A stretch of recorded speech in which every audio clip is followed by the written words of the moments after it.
Hi friends, welcome back to Srikriti channel. ఈరోజు మనం egg biryani ఎలా తయారు చేసుకోవాలో చూద్దాం. దానికి కావాల్సిన పదార్థాలు 1 కప్ పెరుగు, పచ్చిమిర్చి, 3 టమాటాలు, పుదీనా అండ్ అలాగే కొత్తిమీర. తర్వాత ఎగ్స్ అండి, మీకు ఎన్ని కావాలంటే అన్ని తీసుకోండి. నేను ఒక 8 అలా తీసుకున్నాను. జీలకర్ర, సాజీరా, లవంగాలు, మరాఠీ మొగ్గ, స్టార్ ఫ్లవర్, యాలకులు, బిర్యానీ ఆకు, బండ పువ్వు, ఇలా మీకు ఇంకేమైనా కావాలనుకుంటే అవి యాడ్ చేసుకోవచ్చు. సన్నగా కట్ చేసిన ఆనియన్స్ అండి, ఇలా సన్నగా కట్ చేసుకుంటే మనకు ఫ్రైడ్ ఆనియన్స్ అనేవి చాలా చక్కగా రెడీ అయిపోతాయి. ఇప్పుడు మనం ఈ బిర్యానీకి నేను ఇంట్లోనే రైసే యూజ్ చేస్తున్నానండి. బాస్మతి రైస్ అలా ఏం యూజ్ చేయట్లేదు. ఒక 20 మినిట్స్ ముందు ఇలా నానబెట్టేసుకుంటున్నాను. ఇప్పుడు ఫ్రైడ్ ఆనియన్స్ కోసం ఒక ప్యాన్ పెట్టి తీసుకొని అందులో ఆయిల్ పోసి, ఆయిల్ వేడయ్యాక ఈ ఆనియన్స్ని కొద్దిగా వేసుకుంటూ ఫ్రై చేసుకోవాలండి. ఫ్రై చేసుకుంటే మనకు ఫ్రైడ్ ఆనియన్స్ అనేవి పర్ఫెక్ట్గా రెడీ అయిపోతాయి. ఈ ప్రాసెస్లో ఎగ్ బిర్యానీలో ఈ ఫ్రైడ్ ఆనియన్స్ అనేవి కొద్దిగా టైం తీసుకుంటుందండి. తొందరగా ఫ్రై అవ్వాలంటే కొద్దిగా సాల్ట్ వేసుకుంటే ఫ్రైడ్ ఆనియన్స్ అనేవి తొందరగా రెడీ అయిపోతాయి. సరే, ఈలోపు మనం ఫ్రైడ్ ఆనియన్స్ రెడీ అయ్యేలోపు మనం పక్కన రైస్లోకి కావాల్సిన పదార్థాలు వేసుకుందాం. సాల్ట్, లవంగాలు, దాల్చిన చెక్క, స్టార్ ఫ్లవర్, బిర్యానీ మొగ్గ, యాలకులు, కొద్దిగా పుదీనా, కొద్దిగా ఆయిల్, పచ్చిమిర్చి ఇలా వేసుకొని స్టవ్ పై పెట్టేసుకోవాలి. ఒక 80% కుక్ అయ్యే వరకు దీన్ని పక్కన పెట్టేసుకోవాలండి. ఇటు సైడ్ మనకు రైస్ అవుతుంది, ఈ సైడ్ మన ఫ్రైడ్ ఆనియన్స్ ఎక్కడి వరకు వచ్చాయో చూద్దాం. ఆల్మోస్ట్ కంప్లీట్ అయిపోయాయండి. ఒక 2 మినిట్స్ అయితే కంప్లీట్ అయిపోతుంది. ఫ్రైడ్ ఆనియన్స్ అయిపోయాక బాయిల్డ్ ఎగ్స్ తీసుకొని ఇలా 4 సైడ్స్ అనేవి చాకుతో ఇలా ఘాట్ పెట్టేసుకొని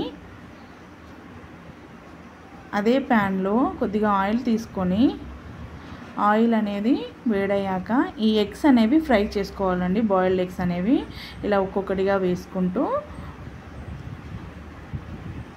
ఫ్రై చేసుకోవాలి. ఈ ఎగ్స్ పైన కొద్దిగా నేను సాల్ట్, కొద్దిగా పసుపు, అలాగే కొద్దిగా కారం పొడి ఇవి వేసి ఫ్రై చేసుకుంటున్నానండి. ఇలా ఫ్రై చేసుకుంటే ఈ కలర్లోకి వచ్చే వరకు ఫ్రై చేసుకోవాలి.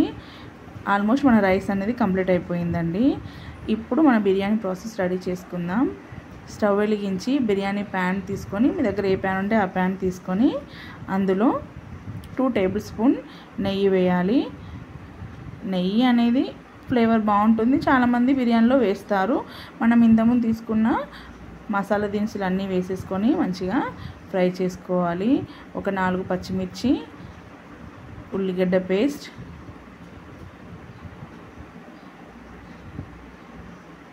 అది కొంచెం గోలాక అందులోనే కొద్దిగా సాల్ట్ వేసానండి, ఎందుకంటే తొందరగా గోలుతుందని, అంతే.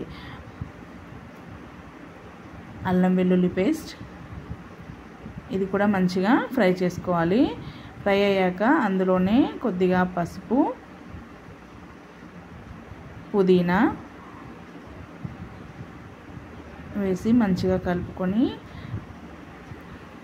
అందులోనే టమాటా ప్యూరీ అండి, 2 టమాటా ప్యూరీ వేసేసుకొని ఇలా నూనె పైకి తేలే వరకు ఫ్రై చేసుకోవాలి. నూనె పైకి తేలాక ఇప్పుడు మన బిర్యానీకి సరిపడా సాల్ట్, కొద్దిగా సాల్ట్ తక్కువ వేసుకోండి ఎందుకంటే అన్నిట్లో వేస్తూ వచ్చాం కాబట్టి, కారపొడి, ధనియాల పొడి ఇలా అన్నీ వేసి మంచిగా ఫ్రై చేసుకోవాలి. ఇప్పుడు లాస్ట్లో 1 కప్ పెరుగు యాడ్ చేస్తున్నాను. పెరుగు అనేవి బిర్యానీలో మస్ట్ అండ్ షుడ్గా యూజ్ చేస్తారండి, ఏ బిర్యానీలోకైనా. సో 1 కప్ పెరుగు తీసుకున్నాను. ఇంతకుముందు మనం ఫ్రై చేసుకున్న ఫ్రైడ్ ఆనియన్స్ కూడా కొద్దిగా వేసేస్తున్నాను. కొద్దిగా కొత్తిమీర వేసి మంచిగా ఫ్రై చేసుకోవాలి. ఇలా నూనె పైకి తేలాక మనం ఫస్ట్ ప్రిపేర్ చేసుకున్న ఎగ్స్ని ఒక 4 ఎగ్స్ తీసుకొని ఫస్ట్ స్టెప్లో ఇలా రైస్ అనేది స్టెప్ బై స్టెప్ వేస్తూ వస్తున్నాను. రైస్ ఓన్లీ 80% అలా కుక్ అయిందండి. ఇలా స్టెప్ బై స్టెప్ వేస్తూ వస్తున్నాను. 1 స్టెప్ కంప్లీట్ అయ్యాక మిగిలిన ఫ్రైడ్ ఆనియన్స్ వేసుకొని కొద్దిగా కొత్తిమీర, పుదీనా, మిగిలిన 4 ఎగ్స్ కూడా వేసేసుకుంటున్నాను. కొద్దిగా రైస్ యాడ్ చేసి మళ్ళీ ఎగ్స్ కూడా పెట్టేసుకుంటున్నాను. ఇలా ఎగ్స్ పైన ఫ్రైడ్ ఆనియన్స్, పుదీనా, కొత్తిమీర ఇలా వేసేసుకొని 2 టేబుల్ స్పూన్ నెయ్యి అనేది వేసుకుంటే ఫ్లేవర్ అనేది చాలా బాగుంటుందండి.